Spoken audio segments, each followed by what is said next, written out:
এক অহংকারী পিতার কয়েকটি সন্তান। পিতা মারা যাওয়ার পর তারা প্রতিজ্ঞা করল যে বাগানের ফল তোলার সময় তারা গরিব মিসকিনদের একটি ফলও দেবে না, কেউ যেন টেরই না পায়। তাই তারা রাতের অন্ধকারে ফল চুরি করে নিয়ে আসার পরিকল্পনা করলো। কিন্তু সকালে বাগানে গিয়ে তারা দেখলো তাদের পুরো সবুজ বাগান রাতের অন্ধকারে পুড়ে কালো ছাই হয়ে গেছে। আর কিয়ামতের দিন যখন আল্লাহ তাআলা তার পাদদেশে বা গোছা উন্মোচন করবেন, তখন দুনিয়ার সব মুমিন সেজদায় লুটিয়ে পড়লেও একদল মানুষের পিঠ তক্তার মতো শক্ত হয়ে যাবে। তারা কারা এবং কেন তারা সেজদা করতে পারবে না?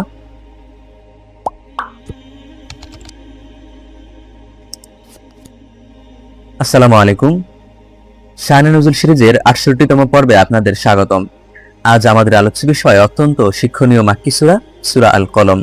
আল্লাহ তাআলা কেন কলম এর কসম খেয়েছেন এবং এই সূরার পেছনের ঐতিহাসিক প্রেক্ষাপটগুলো কি? চলুন সূরা আল কলমের প্রথম তিনটি বিষয় ও সেগুলো নাজিলের প্রেক্ষাপট জেনে নেই। বিষয় ১, কলমের শপথ এবং নবীজির মহান চরিত্র। আয়াত ১ থেকে ৪। মক্কার কাফেররা যখন নবীজি সাল্লাল্লাহু আলাইহি ওয়াসাল্লামকে জাদুকর বা পাগল বলে অপবাদ দিচ্ছিল, তখন আল্লাহ তাআলা আসমান থেকে তার প্রিয় হাবিবের চরিত্রের সার্টিফিকেট দিয়ে এই সূরা নাজিল করেন। তাফসীর ইবনে কাসিরে বর্ণিত হয়েছে, কাফেরদের লাগামহীন অপরাধের জবাবে আল্লাহ তাআলা বলেন, আল্লাহ তাআলা লেখার উপকরণ কলমের কসম খেয়ে বলেন, নুন, শপথ কলমের এবং তারা যা লেখে তার। আপনার রবের অনুগ্রহে আপনি পাগল নন, আর আপনার জন্য তো রয়েছে নিরবিচ্ছিন্ন পুরস্কার, আর নিশ্চয়ই আপনি এক মহান চরিত্রের অধিকারী। সূরা আল কলম আয়াত ১ থেকে ৪। নবীজি সাল্লাল্লাহু আলাইহি ওয়াসাল্লাম এর এই মহান চরিত্র কি ছিল? সহিহ মুসলিমের ৭৪৬ নম্বর হাদিসে বর্ণনা এসেছে, সাহাবীরা যখন হযরত আয়েশা রাদিয়াল্লাহু তাআলা আনহাকে যে নবীজির চরিত্র সম্পর্কে জিজ্ঞেস করলেন, তখন তিনি এক কথায় চমৎকার উত্তর দিয়েছিলেন। তার চরিত্রই হলো আল কোরআন, অর্থাৎ কোরআনে আল্লাহ যা যা ভালো বলেছেন, নবীজির জীবনে তার সবকিছুর বাস্তব প্রতিফলন ছিল। বিষয় ২, অহংকারী বাগানওয়ালাদের পরিণতি। আয়াত ১৭ থেকে ৩৩। মক্কার কাফেরদের ধন সম্পদের অহংকার চূর্ণ করার জন্য আল্লাহ তাআলা এই সূরায় পূর্ববর্তী এক অহংকারী বাগানওয়ালাদের গল্প শুনিয়েছেন। আল্লাহ তাআলা বলেন, নিশ্চয়ই আমি তাদেরকে পরীক্ষা করেছি যেমন পরীক্ষা করেছিলাম বাগানের মালিকদের, যখন তারা কসম খেয়েছিল যে সকালে তারা বাগানের ফল আহরণ করবেই, আর তারা ইনশাআল্লাহ বলেনি।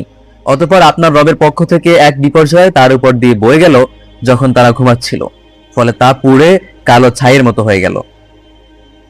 সূরা আল কলম আয়াত ১৭ থেকে ২০। বিশুদ্ধ তাফসীর অনুযায়ী এই লোকগুলো ছিল ইয়ামানের।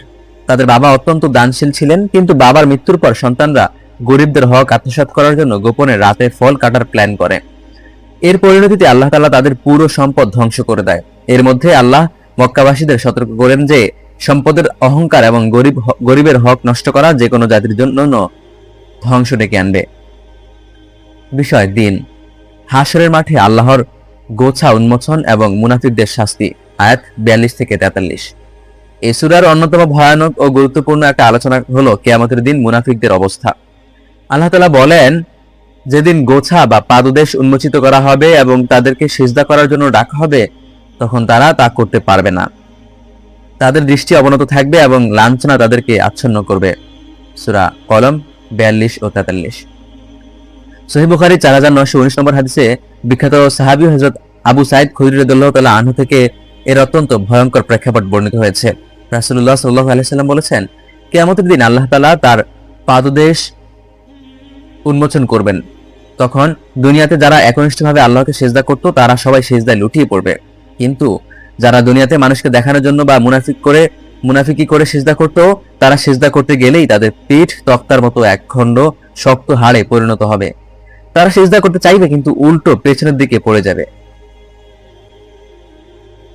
প্রিয় শ্রোতা, আজকের সূরায় আমরা মুনাফিকদের সিজদা করতে না পারার যে ভয়াবহ পরিণতির কথা শুনলাম, ঠিক তেমনি দুনিয়াতে এই মুনাফিকদের চরিত্র কেমন ছিল এবং মদিনায় মুনাফিকদের সর্দার আব্দুল্লাহ ইবনে উবাইকে আল্লাহ তাআলা কিভাবে লাঞ্ছিত করেছিলেন, তা জানতে আমাদের শানে নজুল সিরিজের ৬৩তম পর্বটি দেখতে পারেন, যার নাম সূরা আল মুনাফিকুন।